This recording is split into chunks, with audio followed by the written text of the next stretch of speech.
Una clase intensa, tenemos que recuperar la clase del martes pasado.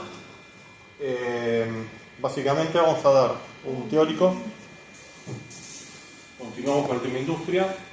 Después del teórico, Leo va a lanzar el trabajo de la guía de las buenas prácticas profesionales y lanzamos también hoy el TP de industria. ¿Sí? Así que vamos a arrancar con el primer teórico.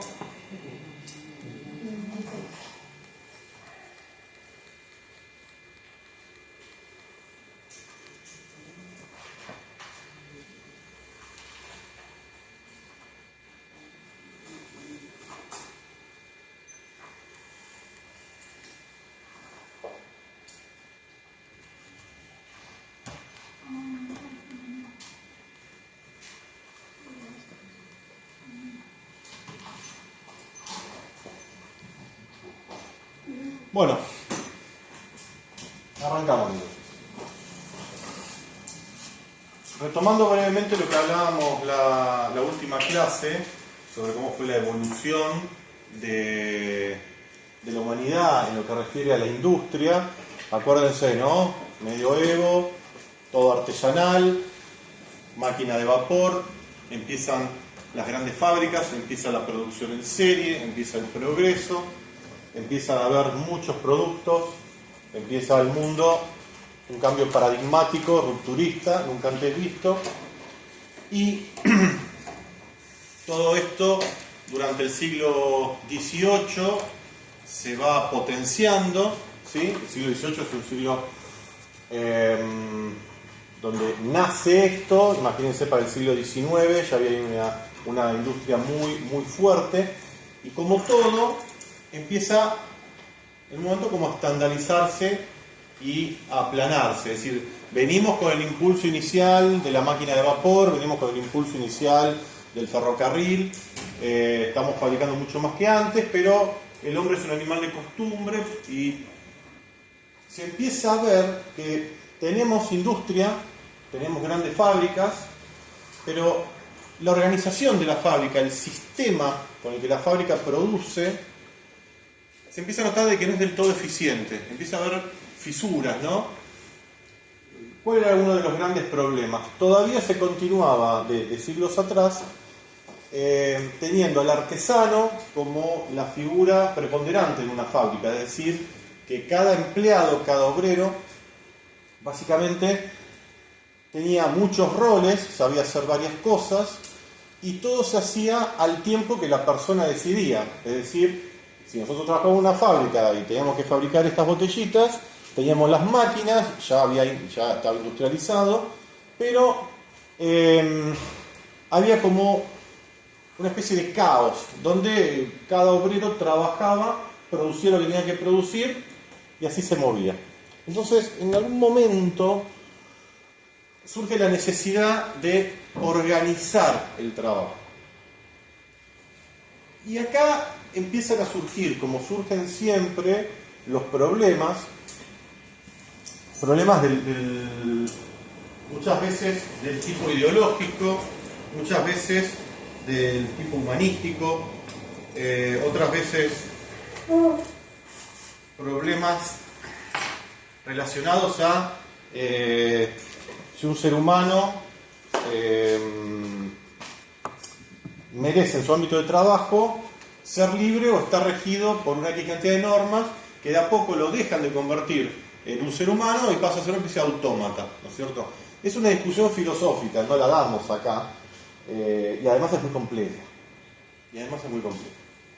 A partir de este teórico ustedes se van a dar cuenta de lo que yo estoy diciendo y el por qué, y después cada uno puede tener su propia definición, su propio pensamiento, pero finalmente vamos a ver de que las cosas nunca son blanco o negro, sino que el mundo se mueve en un tenso equilibrio donde si sacás de un lado sube del otro, entonces hay que ir siempre compensando. No es fácil. Y la industria no escapa a esto. ¿Qué es la organización industrial? Pregunta de parcial. Es la forma en que las empresas estructuran los procesos productivos a través de la tecnología. Es decir, las empresas se organizan para tener un sistema de trabajo. Un sistema es algo metodológico, chicos, algo que yo hago todos los días de la misma forma. Lo único que hago es irlo mejorando, pero yo ya arranco el día de fábrica sabiendo que esa fábrica trabaja bajo un sistema. ¿Sí? ¿Mejorable o no? No se hace lo que uno quiere. Hay toda una organización de trabajo. Una organización desde lo jerárquico, es decir, piramidal, desde el trabajador abajo de todo, hasta la gerenciación arriba de todo. ¿Sí? Eso es una organización. La organización coordina cómo se utilizan las herramientas, la tecnología, y cómo se organiza el trabajo humano, ¿sí? Y el trabajo tecnológico, el trabajo de las máquinas. En la revolución industrial, las empresas buscan nuevas formas de organizar la producción, ¿sí? Y el objetivo es aumentar la eficiencia, es lo que hablábamos en la última clase. El principal y casi único fin que persigue una empresa es ganar plata. Si no, acuérdense, sería una ONG.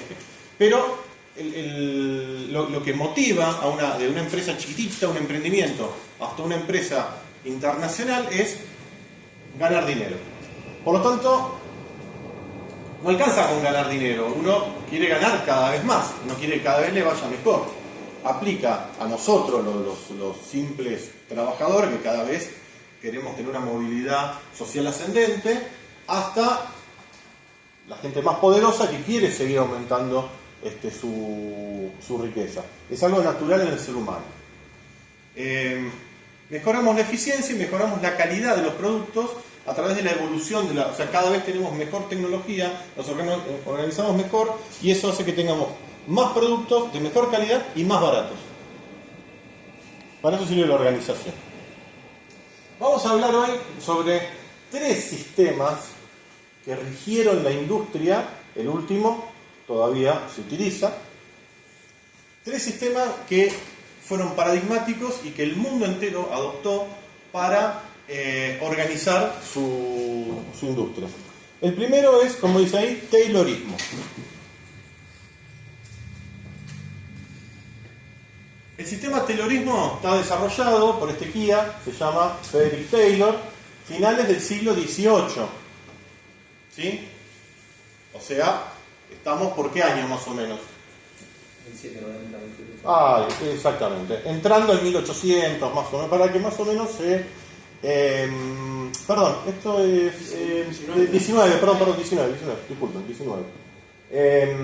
Es decir, estamos entrando, estamos en las puertas, digamos, del siglo que a nivel industria fue el más brutal y el más monstruoso, que fue el siglo XX, ¿no? Donde todo se revolucionó, donde se creó prácticamente todo de lo que conocemos hoy. Internet es del siglo XX, es del siglo pasado, para que más o menos los teléfonos celulares son del siglo pasado, las computadoras son del siglo pasado, todo se ha ido mejorando, pero el siglo XX ha sido una gran máquina de crear y casi todo lo que tenemos hoy en día, los primeros aparatos eran del siglo XX. ¿Sí? Ustedes son del siglo XXI, ¿no? Vos sos del siglo XX, yo también. Leo y yo somos del siglo pasado. Entonces, este muchacho, ¿cuál es qué es lo que crea Frederick Taylor? Lo que él quiere es organizar el trabajo de forma científica, es decir, aplicar el método científico, ¿sí? En lugar de dejarlo a la experiencia del obrero. Acuérdense lo que decía antes. Antes era el obrero el que marcaba sus propios tiempos. Yo tardo para hacer una rueda 1 hora y media, y es lo que tardo.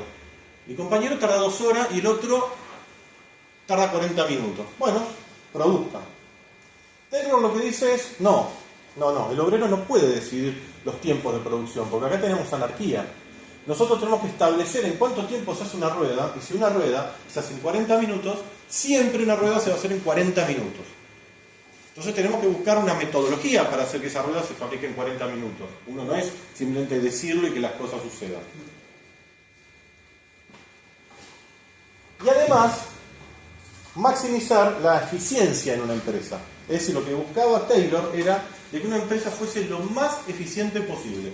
Sacarle todo el jugo que pudiera a una empresa con su tecnología, con su personal. Profe, Sí. ahí también es cuando entra en el juego lo de la eliminación dentro de las empresas, ¿no? La La iluminación dentro de las empresas para que duren más, que sigan trabajando cuando ya era de noche y todo eso. Y lo que pasa es que eso es un cambio tecnológico natural con la llegada de la luz eléctrica a principios del siglo XX.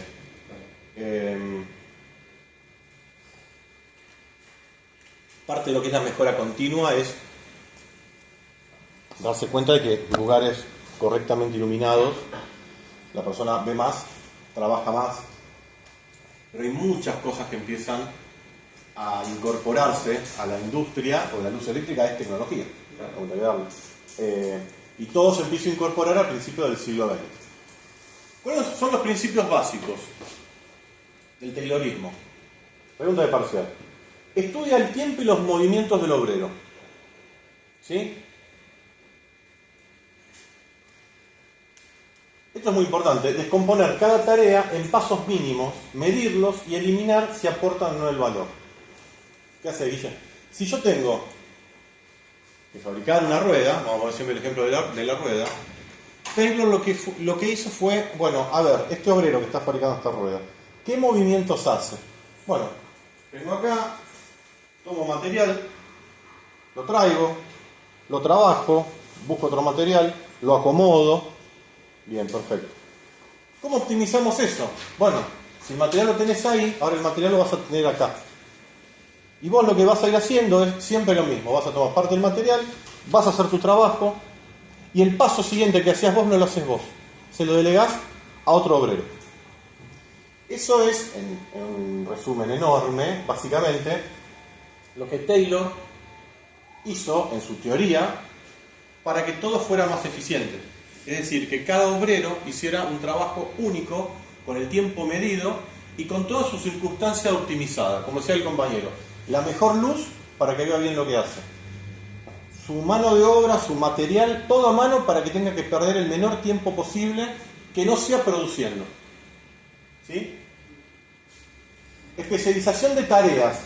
El obrero hacía una tarea y la tenía que hacer perfecto. Lo capacitaba para que haga esa tarea, pero hacía siempre lo mismo. Si tenía que poner 4 tornillos en un producto, todo el día estaba poniendo 4 tornillos. Y lo único que hacía era poner 4 tornillos. El obrero es solo una parte pequeña del proceso, por lo tanto se pierde la polivalencia. Se empieza a perder el trabajo del artesano. El artesano, el tipo que sabía hacer un poco de todo. Entonces, ese obrero ya lo único que sabe hacer es poner 4 tornillos. Llega a la mañana, empieza a poner 4 tornillos, hasta que termina, sigue haciendo lo mismo. Separación entre la concepción y la ejecución, es decir, las cúpulas más altas, lo que hay ingenieros, técnicos, supervisores, se dedican a planificar y los obreros solo ejecutan, es decir, se dividen bien las jerarquías. El que manda, el que obedece, obedece. ¿Sí? Y el que manda siempre manda, no toca un tornillo.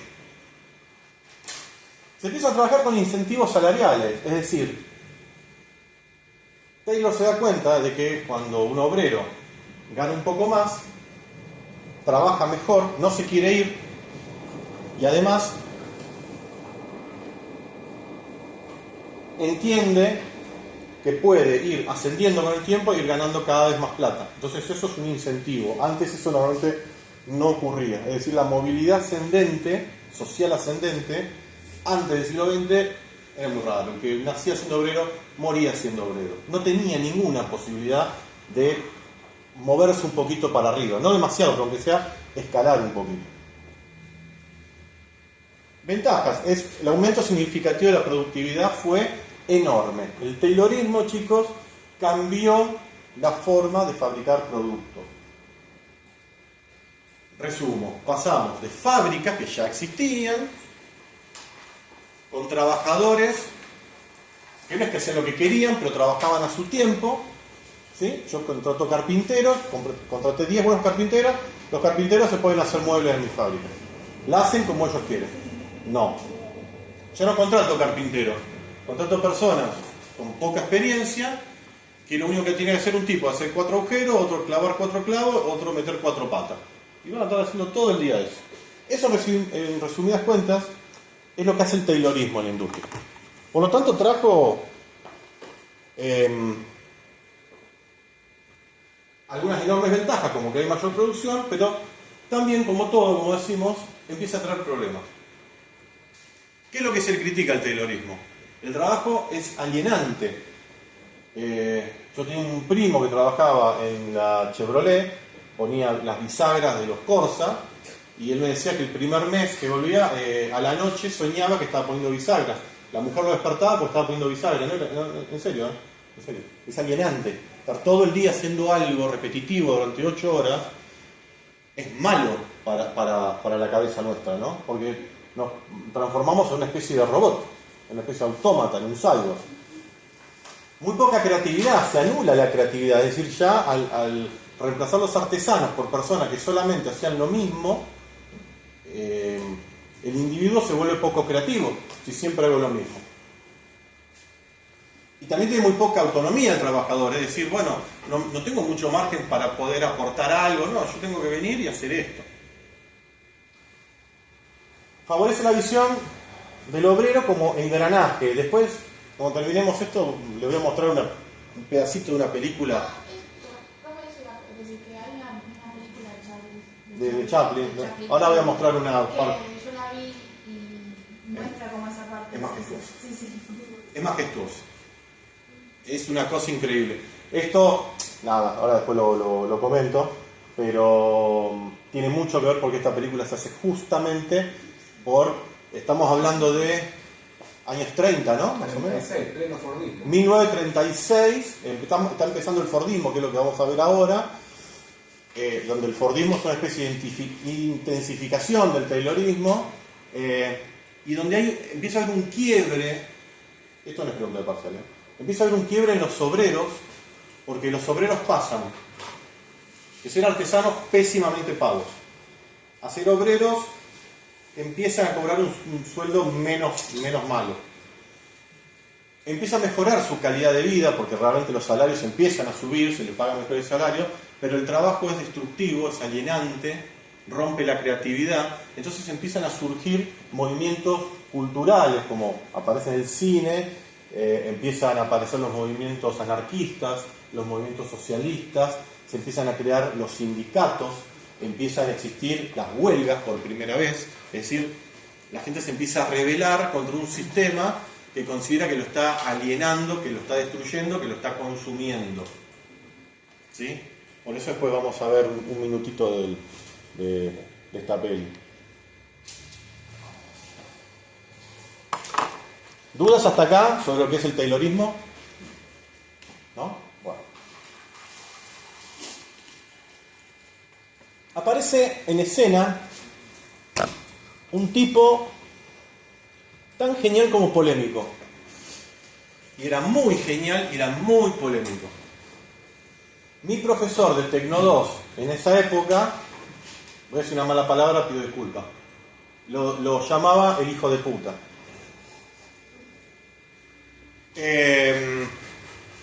Y para otros es el genio, un tipo increíblemente habilidoso, ¿no? ¿Qué sé yo? Creo honestamente que eran las dos cosas. Creo que uno ve muchas películas, o el bueno siempre es bueno, el malo siempre es malo, y el mundo no funciona así. Hay gente con claros oscuros, ¿no? Gente que ha hecho cosas muy buenas y era nefasta por otro lado. Aparece este buen hombre llamado Henry Ford. Ya la cara de mal tipo la tiene, ¿no? ¿Qué es el Fordismo? Es un sistema de organización industrial que busca producir bienes en masa. Esta es la palabra clave. Mucha cantidad. Todo lo que se pueda. De forma rápida. De forma súper eficiente. Fíjense que es parecido al taylorismo, ¿no? Pero exacerbado. Reduciendo costos. Fundamental. En el Fordismo hay que bajar los costos todo lo que se pueda y aumentar el consumo de la población. Henry Ford se da cuenta de eso. Ahora lo vamos a charlar. El tipo dice, mi trabajo no es solo vender autos que sean baratos de producir, necesito trabajar sobre el que lo compra. Algo que el taylorismo no le importaba. Por eso digo que en parte el tipo es genial. El Fordismo se llama Fordismo por Henry Ford, ¿sí? Fundador de la empresa Ford, de la que conocemos hoy en día, ¿no? Esto empieza a implementar la fabricación de automóviles y empieza, él arranca con varios modelos de autos, pero de esa época el más conocido era el Forte, una basura de auto. Una basura de auto que cuando viene después el Forá, que es el Forá es el que lo reemplaza inmediatamente, el Forá ya era maravilloso. Todos los comandos del Forá eran como los autos con caja de cambio de hoy. O sea, teníamos los 3 pedales en un lugar, esto no. Esto aceleraba, creo que con una palanca, frenaba. La palanca, el freno lo tenías a mano izquierda, un kilo, era un desastre, pero además tenía problemas. A ver, estamos hablando de que fue el primero, por eso es icónico. Porque fue el primero. Forte algunos creen que es el primer auto que se fabricó. No, mentira. Se fabricaban autos. Es el primero en producción en masa. El primero en producción en masa, es el primer auto barato. Porque hasta ese momento, para tener un auto tenías que ser muy rico. Es como hoy decir tener un avión. El que tiene un avión, si tiene un avión tiene plata, no hay vuelta que darle. Bueno, a veces porque el que tenía plata era una persona rica. ¿Por qué? Porque se construía en talleres, de forma, como le venía explicando antes, ¿no? Y este tipo que funda su compañía, toma mucho del taylorismo, crea una versión, la versión T del Ford, y la intención del tipo es decir, bueno, yo quiero vender mucho, quiero ganar mucha plata, cosa que está bien, porque para eso el tipo era empresario. Fíjense la época, ¿no? Nace en 1863, muere en el 47, primera década del siglo XX estamos ya. Tenía la parte con la manivela en el frente, ¿no? Sí. Que si no la soltabas rápido te quebraba la muñeca porque se enganchaba y giraba. Así. El embrague era con conos de cuero, eran 13 conos de cuero, 6 de un lado, 7 del otro, que después eso con el motor le salpicaba aceite y no embragaba más. Ford acá ya hacía autos, pero este es el primero en masa o no hacía. En Estados Unidos estamos hablando. Sí. En Estados Unidos. Ford fabricó autos antes del Forte. Ah. Sí. Fabricaba autos. Lo que pasa es que seguían siendo autos para ricos porque eran muy pocos, digamos. Tampoco es que si uno intenta buscar marcas y modelos anteriores al Forte, no es fácil porque las producciones eran pequeñas. En Argentina, antes de este tipo se fabricaban autos. ¿Vieron lo que hablé en la otra clase? El Anasagasti, el ingeniero Ballester Molina.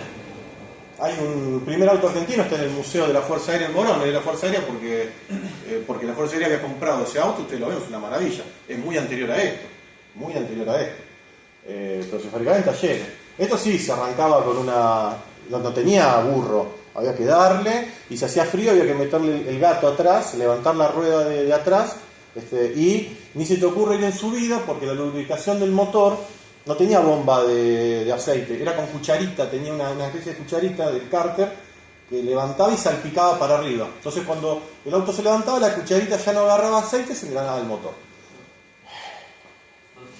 Ingeniería. Mi papá tuvo un Forte, siendo muy chiquito. O sea, mi papá nació en el año 39, gracias a Dios vive todavía. Y se iba a las peñas allá en Córdoba con esto, y llegaba, pero para irse sabía que no se iba porque no arrancaba después. Tenía que literalmente poner el cricket atrás, pero tenía un auto, en esa época un auto era increíble. Bueno, volvamos. ¿Qué toma Ford de Taylor? Vieron que hay cosas que son muy parecidas, ¿no?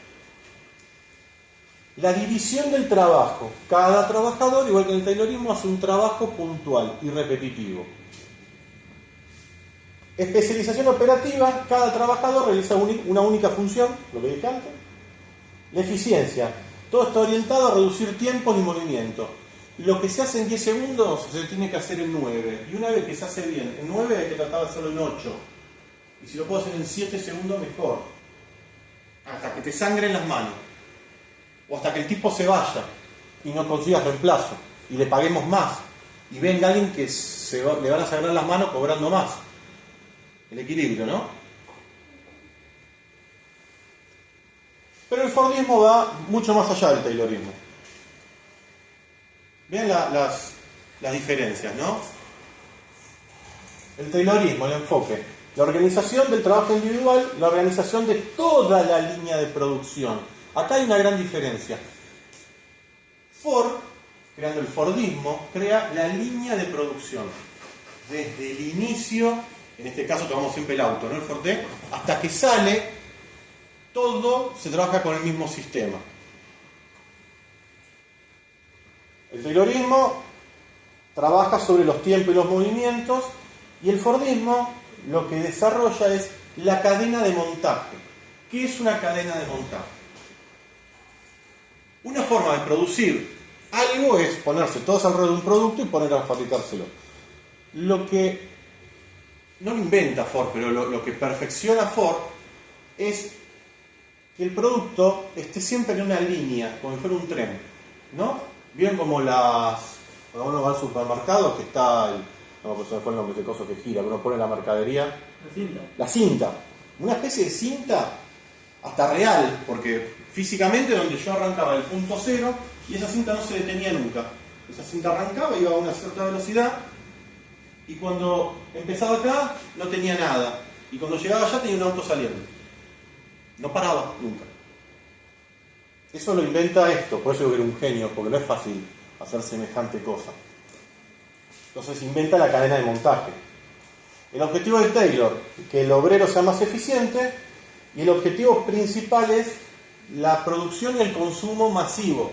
El tipo era un enfermo para que pudieran producirse muchísimo, y para eso necesitaba que hubiera muchísima gente con posibilidad de comprar, ¿no? Si no, es la cadena corta. Sí, te fabrico 1 millón de autos, pero la gente no lo puede pagar. Entonces tengo un parque automotor con 1 millón de autos que nadie puede pagar.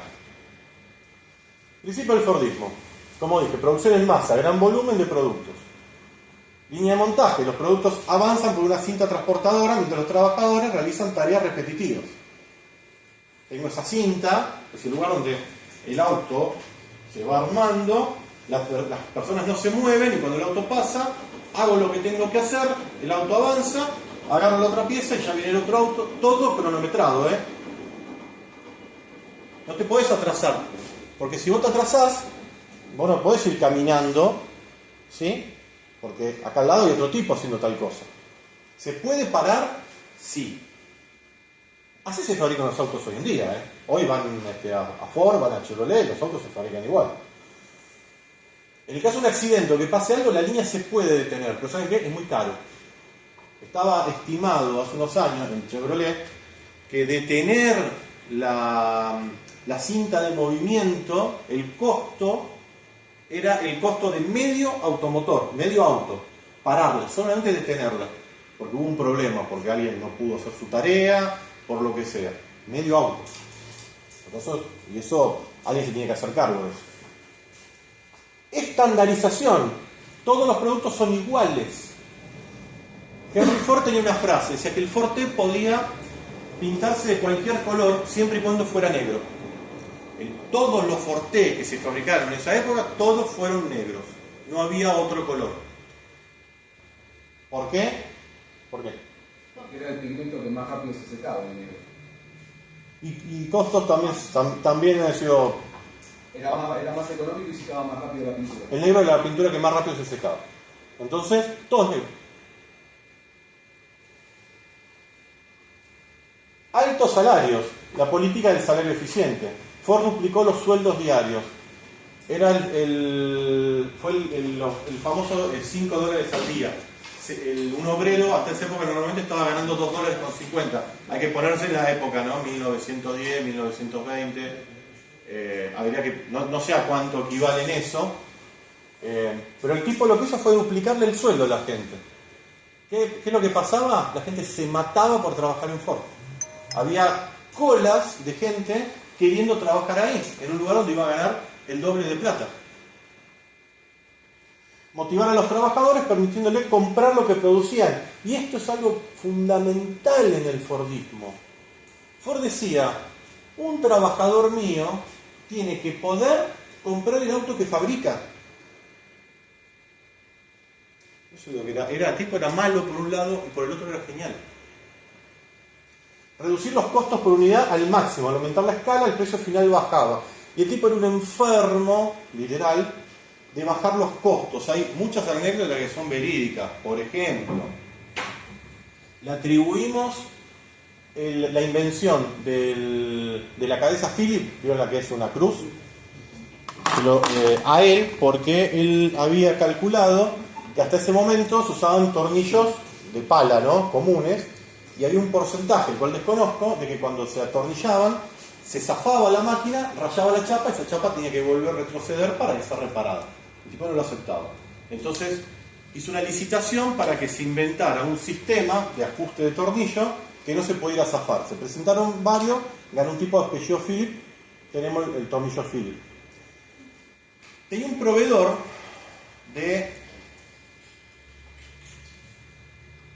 blocks, creo que era, que un día le cambia a Ford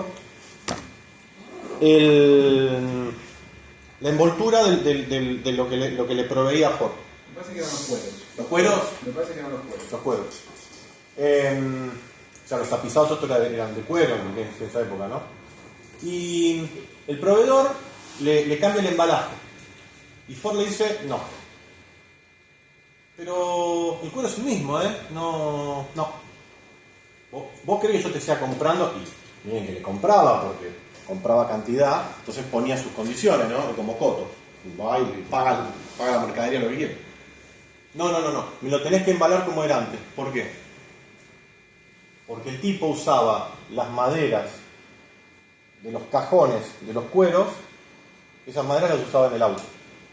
Este auto tenía partes de tablones de madera que salían del embalaje del proveedor de cuero. Hasta ahí llegaba la obsesión del tipo. La obsesión. Marcó una época. Por eso todos acá sabemos lo que es un Forte. Esta es la línea de montaje, ¿ven? Esta es la línea de montaje. ¿Veis? Uno atrás del otro. Bueno, habrán sacado a los obreros, pero había gente de los dos lados haciendo lo que tenía que hacer. Cambios industriales que se generó. Como dije antes, mucha más producción. ¿Sí? Los tiempos de producción se acortaron muchísimo.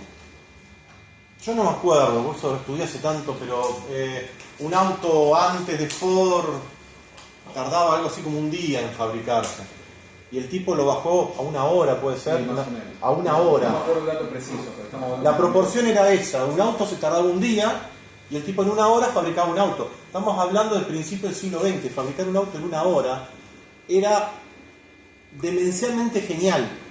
Por eso digo que el tipo era malo, pero a su vez un genio. El tipo creó un sistema que nadie hasta ese momento había sido capaz de crear. Baja los costos, lo que decíamos antes, permitió que los automóviles y otros bienes fueran más accesibles. Por lo tanto, lo que antes era para rico, hoy lo podía adquirir otra clase social, que no estoy diciendo que él la inventó, pero fue un gran propulsor, que es la clase media. La famosa clase media. Hasta ese momento, las únicas clases eran las clases meramente obreras, abajo el fondo, y las clases pudientes. En el medio no había nada. Pero el tipo, al pagar mejores salarios, mejores incentivos, hace que este obrero pueda tener su ascendencia social. Por abajo de ese tipo había mucha gente pobre que se dedicaba a hacer otra cosa. Pero el tipo creó una franja, y en esa franja el tipo logra que le compre los autos. Y era tal la obsesión de que el tipo intentaba modificar la conducta de sus propios obreros. Por razones que desconozco, el tipo creo que era protestante de religión, quería que sus obreros fueran a la iglesia, quería que tuvieran familia, que tuvieran hijos, porque él sabía que si tenían hijos era bastante más probable que compraran el auto. El tipo financiaba y ayudaba a financiar la producción de caminos para que los fines de semana la gente tuviera la motivación de ir a hacer un picnic a algún lugar, y le quedaba 20 kilómetros, por lo tanto a caballo no iba a ir, pero se compraba su autito. Empieza a aparecer el tiempo de ocio acá en lo que es El ocio. el Fordismo, que eso era fundamental también para el tipo, porque empieza a aparecer lo que son los fines de semana, primero con el domingo, después aparece el sábado, como toda la gente empieza a trabajar por turnos, entonces había 2 días que el obrero dejaba de hacer sus actividades, necesitaba un coche, el coche necesitaba una ruta, o sea, es una locura todo lo que empezó a pasar a partir de la introducción de la cadena de montaje en la fabricación masiva de automóviles. Es una locura. Se trabajaba de domingo a domingo, este chico, ¿eh? El obrero trabajaba 7 días a la semana. no hace 500 años. Mi abuelo trabajaba en el campo, trabajaba 7 días a la semana. Y claro, como dice Leo, el tipo dice, sí, pero si el tipo está todo el día trabajando, ¿en qué la va a querer gastar la plata? Y yo necesito que la gaste. Entonces tengo que empezar a darle días libres. Implementa el domingo, después implementa el sábado. Entonces la gente tiene, como bien dice Leo, tiempo libre, y ese tiempo libre quiere hacer algo. Y encima tiene plata. Y el que tiene plata y tiempo libre, gasta. Que es lo más lindo del mundo. Tiempo y plata son las dos cosas más lindas que uno puede tener. Bueno, digo, desarrollo el consumo de masas, productos antes reservados a las élites, homogenización del producto, menos variedad, lo que decía antes, ¿no? Había muchos productos pero iguales, porque nos habíamos esforzado en hacer un producto que salga bien, no hagamos otro, vendamos este, que es muy barato, lo puede comprar mucha gente. Si funciona, no lo toques. Si funciona, no lo toques. ¿Cuáles son las consecuencias del Fordismo? Esto lo inventa Ford, al principio se hacía en la Ford Company, y después lo empiezan a copiar otras empresas. Si le funciona a él, te lo copio.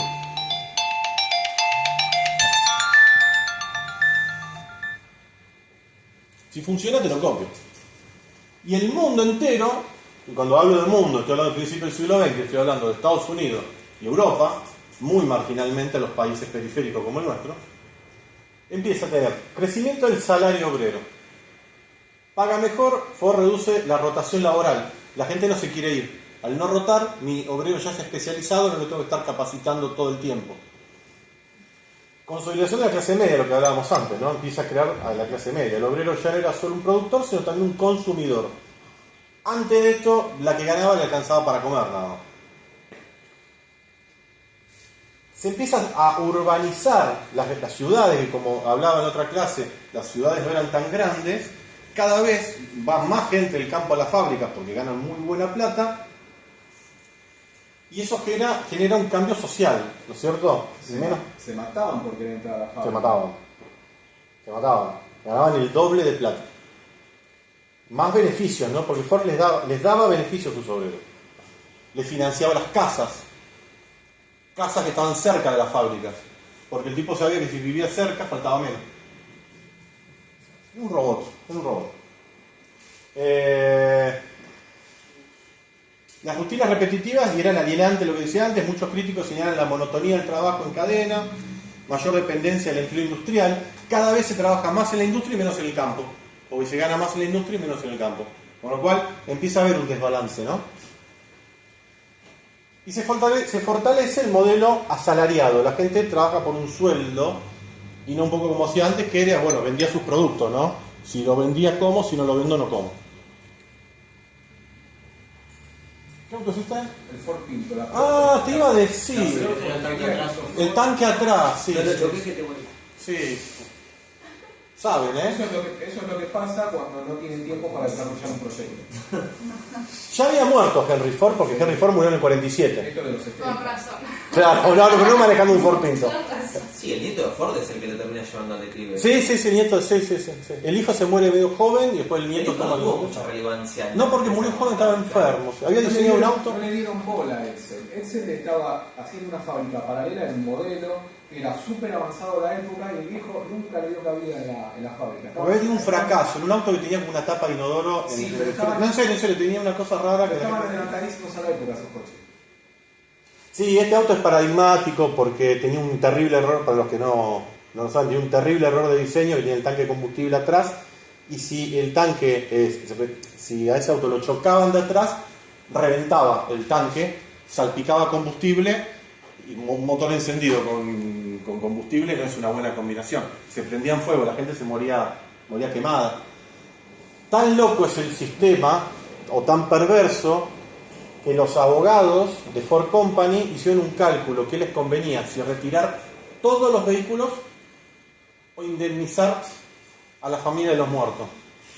Y les dio que era más barato indemnizar a la familia de los muertos. Conclusión: no sacaban el auto de circulación. Ellos sabían que iban a morir gente, lo sabían.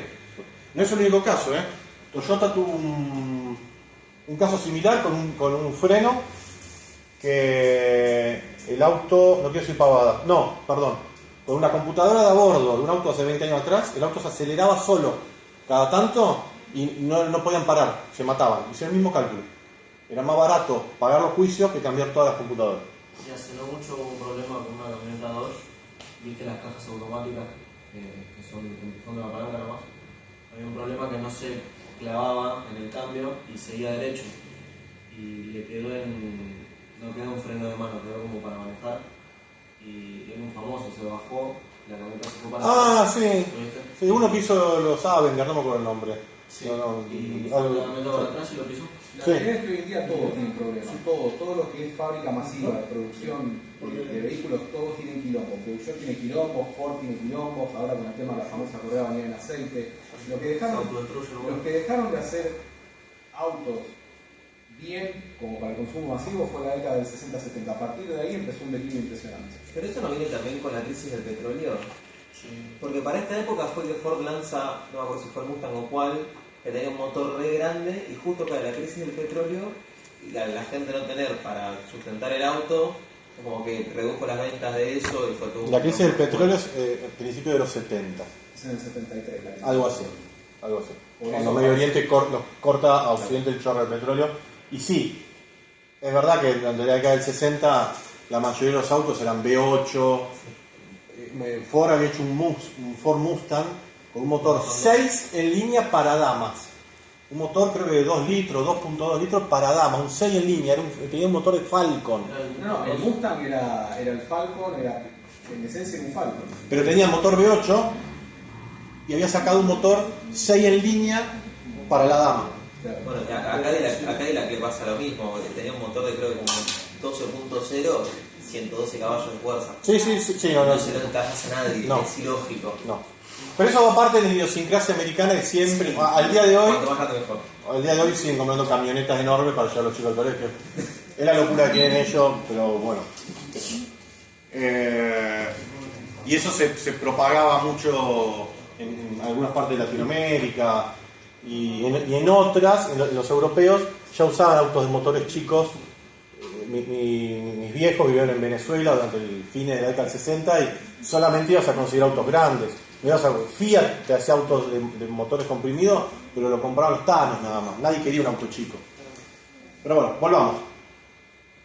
El sistema fordista crece, cambia la industria, cambia la sociedad. Son los cambios más... Después de la Segunda Guerra Mundial, el fordismo es lo que más cambia la sociedad norteamericana.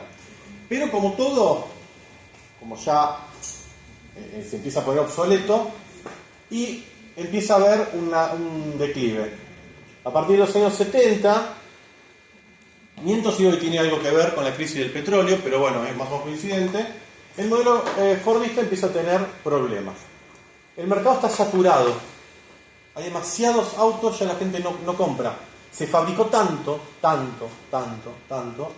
viene la Segunda Guerra, se para la producción para poder fabricar máquinas de guerra, termina la Segunda Guerra y toda esa maquinaria empieza a sobreproducir porque queda un montón de maquinaria ociosa. Una fábrica que fabricaba aviones, no necesito más aviones, me pongo a fabricar, no sé, tractores o algo parecido. Todo empiezan a fabricar, se satura el mercado. Empieza a haber una demanda de productos más personalizados, es decir, ya el Forte, que todos tienen que ser negros e iguales, y la gente lo aceptaba, lo deja de aceptar. No, yo quiero más variedad, quiero un auto que venga de 3 maneras diferentes, ¿no? Como es ahora, el base, el medio, el super, bla, bla, bla. Ya en la década del 30 el fordismo empezó a caer un poco en ese... Sí, pero venía con una inercia, entonces llega a los años 70, ¿no? Era un sistema muy rígido que no permitía flexibilidad en un mundo de década del 70, donde ya se exigía un poco más de flexibilidad. Todavía no existía el globalismo, que empieza a principios de los 90, pero el mundo de a poquito empieza a globalizarse. ¿Qué es la globalización? La globalización es, digamos, que el mundo cada vez nos queda más chico porque si yo antes yo necesitaba fabricar una pieza, la tenía que fabricar acá, o a 20 cuadras, o dentro del país, y de a poco yo me di cuenta que teniendo barco y teniendo aviones, hay una pieza que yo la podía fabricar en Paraguay, Y no era un problema logístico. Antes sí, no podía fabricar en Paraguay. Y ahora veo que en Paraguay hay un tipo que me fabrica las piezas, entonces le compro a Paraguay.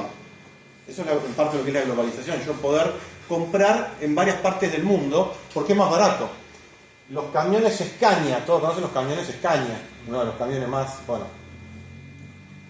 Vos lo debes saber qué se hace acá. Hay una parte muy importante de los camiones Scania, muy importante, onda caja de cambio, que se hace en Tucumán. En Tucumán, pero en Tucumán se fabrican, no sé si es la caja de cambio, pero supongamos, todas las cajas de cambio, todos los camiones Scania se venden en todo el mundo. O sea, en este momento tenemos en Dinamarca un camionero manejando un Scania con la caja de cambio que se hizo en Tucumán. Eso es globalismo. Eso la marca del país nórdico. Crisis de petróleo, como bien dice el compañero, empieza a aumentar los costos. Todo es más caro. Si el petróleo es más caro, todo es más caro. Esto empieza a generar la necesidad de modelos que sean un poco más flexibles. Y nace el tercer y último sistema que vamos a ver ahora. El toyotismo. O el just in time. Que es lo mismo.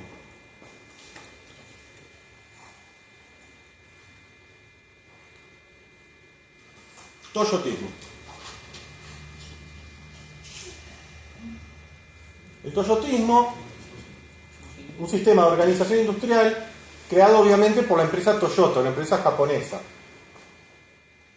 Esto lo empieza a implementar terminada la Segunda Guerra Mundial a los pocos años, pero se implementaba en Japón tibiamente. ¿Sí? Para el 70 más o menos, que está agotado el sistema fordista, el toyotismo invade el mundo. Los japoneses invaden el mundo. ¿Se acuerdan la última clase? Decía Japón, 1945, destruido, no había un ladrillo arriba de otro. 15 años después, tercera potencia económica mundial de producción. Bueno, hacían esta clase de genios, ¿no? Surge como una alternativa el modelo fordista, adaptándose mejor a las condiciones económicas y sociales de Japón en ese momento. Pero este sistema lo empieza a implementar en todo el mundo. Es lo que se usa hoy en día.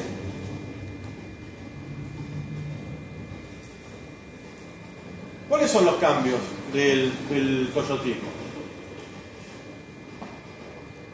Lo primero que hace el toyotismo es bajar el stock. Es una de las cosas más importantes. ¿Cómo se trabajaba hasta ese momento? Tenía una fábrica de autos y yo fabricaba piezas, y fabricaba y llenaba galpones. Entonces yo sabía que siempre tenía. ¿Qué pasa con eso? Eso me genera un pasivo. Es decir, tengo guardada ahí plata muerta. Plata que tuve que poner para fabricar, pero está ahí durmiendo hasta que lo necesite. Ya para los 70, con los problemas económicos, eso es inviable. Por eso el toyotismo también se conoce como just in time, justo a tiempo. Fabrico lo que necesito en el momento que lo necesito. ¿Sí? No tengo millones de piezas guardadas porque en algún momento lo voy a usar. No, programo. Este mes, ¿cuántas cosas voy a fabricar? 100. Bueno, ¿cuántos para este mes necesito de estas piezas? 30. Hacemos 30. Haceremos un poquito más, por si pasa algo, pero se entiende. Es mucho más flexible, ¿sí? No es tan rígido. Permite la mejora continua. Al no ser tan rígido, todo el tiempo se va innovando. Mejora la calidad del producto. Al haber más variedad, inevitablemente mejoran la calidad. Hay mayor motivación de los empleados porque empiezan a participar en las decisiones y empiezan acá, se vuelve un poco el multitasking. Es decir, al obrero que puede realizar más de una tarea. Al obrero polivalente. Al obrero que empieza a tener un poco más de capacitación. Diferente que da del fordismo, que si el tipo apretaba tornillo. Empieza a aparecer la especialización. Empieza a haber capacitación para los empleados. Si uno se va de vacaciones, otro puede reemplazarlo. Ese es el cambio que hace el toyotismo. Tiene problemas, ¿no? Requiere alta coordinación, porque si yo fabrico lo justo, donde coordiné mal me quedé sin stock. Se me paró la fábrica. Tragedia. Entonces necesito muy buena coordinación. Y mis proveedores también tienen que ser eficientes. O sea, el toyotismo, como todos los japoneses, apela a la alta eficiencia de cada uno de sus componentes para que no fallen. Presión constante para la mejora continua, todo el tiempo el producto tiene que estar mejorando. Menor margen de error, porque si tengo poco almacenaje, tengo menos posibilidad de equivocarme. Bueno, el estrés en los trabajadores es polémico porque nos vamos a estresar siempre nosotros con cualquier sistema, ¿no? Con la carga multitarea. Acá tienen para el parcial una linda guía como para que vayan comparando, ¿no? Fíjense, el Fordismo nace en Estados Unidos, principio del siglo XX, Toyota mediados del siglo XX, o sea, este sistema tiene como medio siglo más moderno. El Fordismo, producción en masa, a lo pavote. Toyotismo, la producción necesaria. En el Fordismo, maximizar la producción. En el Toyotismo, minimizar los desperdicios. Muy importante. Todo lo que hoy conocemos como sustentabilidad en materiales, el aprovechamiento al máximo de los materiales, es propio del toyotismo. No se desperdicia nada. Antes se fabricaba tanto que, bueno, parte de esto se tira. En el toyotismo no hay margen para eso. Bueno, el inventario, lo que decía, grandes almacenamientos, inventario mínimo. ¿Qué más importante? La variedad de productos, baja variedad de productos. Hasta la década del 50-60 había pocos productos, chicos, había poca variedad. Autos es un tema aparte, sobre todo porque a los yanquis les encantaba tener 300 autos, ¿no? Pero uno quería comprar una radio y no había 30 modelos de radio. Había pocos. Con la intervención japonesa empieza a haber mucha variedad. Los japoneses en los 70 se pensaban que Japón iba a ser la gran bestia económica del mundo, terminó siendo China. Pero para los 70 se pensaba que Japón iba a romper todos los mercados porque además penetraba el mercado norteamericano. En la década del 70 Japón le empieza a vender autos a Estados Unidos, una cosa inédita, como si Polonia nos vendiera yerba mate a nosotros. Así de ridículo, así de ridículo. Le empieza a vender autos, le empieza a vender televisores, le empieza a vender tecnología, le empieza a vender motos. Y a los yanquis les encantan las motos Honda. Porque los tipos empiezan a generar más variedad de productos. Eso es parte importante en el toyotismo. Ventaja competitiva del Fordismo, producción en masa a bajo costo, y el toyotismo lo que prioriza es la calidad del producto y la respuesta rápida. ¿Qué me estoy olvidando del toyotismo?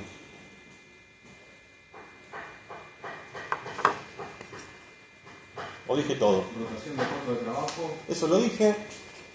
¿Sentís que te estás olvidando algo? Sí. No apareció la automatización con los robots en las empresas. Lo que pasa es que eso es... Más actual. No. Los robots en las fábricas de autos arrancan en la década del 70. Es más, la primera fue Ford en usarlo. Sí. Hay muchas cosas, viste, que se solapan porque aparece la tecnología, aparece el robot y apareció. Y no apareció porque hubiera Fordismo o toyotismo.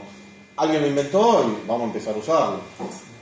De hecho, yo era chico en los 80 y se decía que como los robots fabricaban autos, los seres humanos íbamos a dejar de tener trabajo. Entonces decía, para el año 2000, cuando yo era pibe, todo iba a pasar en el año 2000.